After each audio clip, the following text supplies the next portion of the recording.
एकदाचे आपण स्वतःसाठी वेळ काढणे विसरतो, पण आपल्यासाठी जे खास आहेत त्यांच्यासाठी नक्की वेळात वेळ काढतो। मातीतला ओलावा जसा झाडांची मुळे पकडून ठेवतो, तसे शब्दातील गोडवा माणसातील नाते जपून ठेवतो। थंडी क्षणाची पण गारवा कायमचा, ओळख क्षणांची पण आपुलकी कायमची, भेट क्षणांची पण नाती आयुष्यभराची, सहवास क्षणांचा पण ओढ कायमची, हीच खरी नाती मनाची। परिपूर्ण व्यक्तीच्या शोधात खरा माणूस गमावू नका, कारण परिपूर्णता ही काल्पनिक गोष्ट आहे, पण सत्य हे नेहमीच वास्तविक असते। आनंद शोधू नका, आनंद निर्माण करा, कारण निर्मितीवर जीएसटी शून्य प्रतिशत आहे। स्वतःच्या शोधात स्वतःमध्ये घ्या, बाकी सगळे गुगलवर आहे। परिपूर्णता लक्ष ठेवले आणि परिवर्तनावर लक्ष ठेवले आणि ते पुरेशा काळ टिकवले तर संस्कृती निर्माण होते।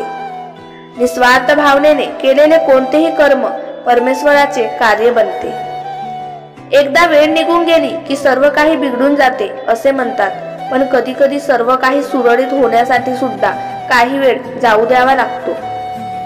जर माणसाची नीती चांगली असेल तर मनात कुठलीच भीती राहत नाही। हुंकार मारून आपण दिवा विझू शकतो, पण अगरबत्ती नाही, कारण ज्याचे कर्तृत्व दरवळते त्याला कोणी विझवू शकत नाही। आरसा जरी दिसायला नाजूक असतो तरी त्याच्यासारखे खरे दाखवण्याचे धाडस दुसऱ्या कोणतंही नाही।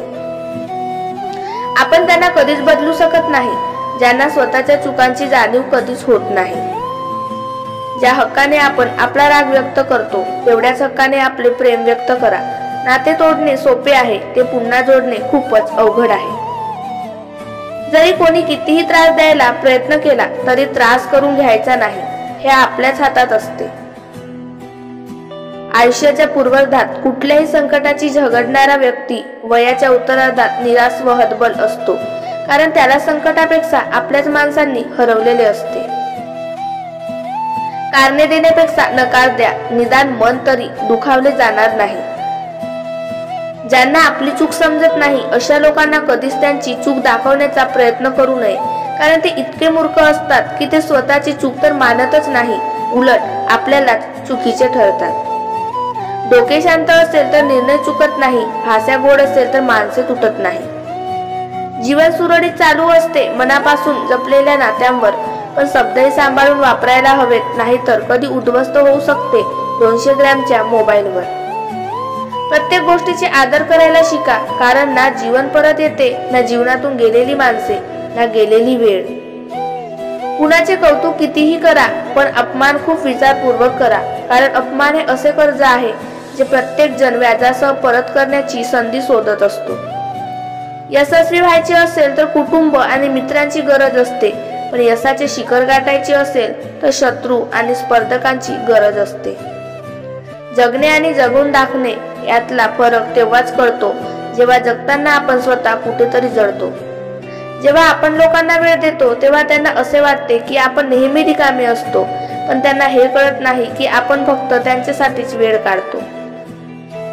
मैत्री आणि नाती ही एक कांद्यासारखी आहे, त्याला भरपूर थर आहेत जे तुमच्या जीवनात स्वादिष्ट चव आणतील, पण जर तुम्ही त्यांना मध्येच कापण्याचा प्रयत्न केलात तर ते तुमच्या डोळ्यात पाणी आणतील। आपल्यासाठी कुणीही नसले तरी आपण सर्वांसाठी आहोत ही सुंदर गोष्ट सुंदर फुलांकडून शिकावी। फुलांसाठी कोणीही नसते, पण फुलेही सर्वांसाठी असतात आणि सर्वांना सारखा सुगंध देतात। जीवनात अशा व्यक्तीशी नाते जोडण्याचा प्रयत्न करा ज्यांना खरोखर तुमच्या भावनांचा आदर आहे। भावना कळायला मन लागते, वेदना कळायला जाणीव लागते, देव कळायला श्रद्धा लागते, माणूस कळायला माणुसकी लागते, चांगले जगायला सुंदर विचार लागतात आणि भरपूर जगण्यासाठी पैसा नाही तर सुखी समाधानी निरामय आयुष्य लागते।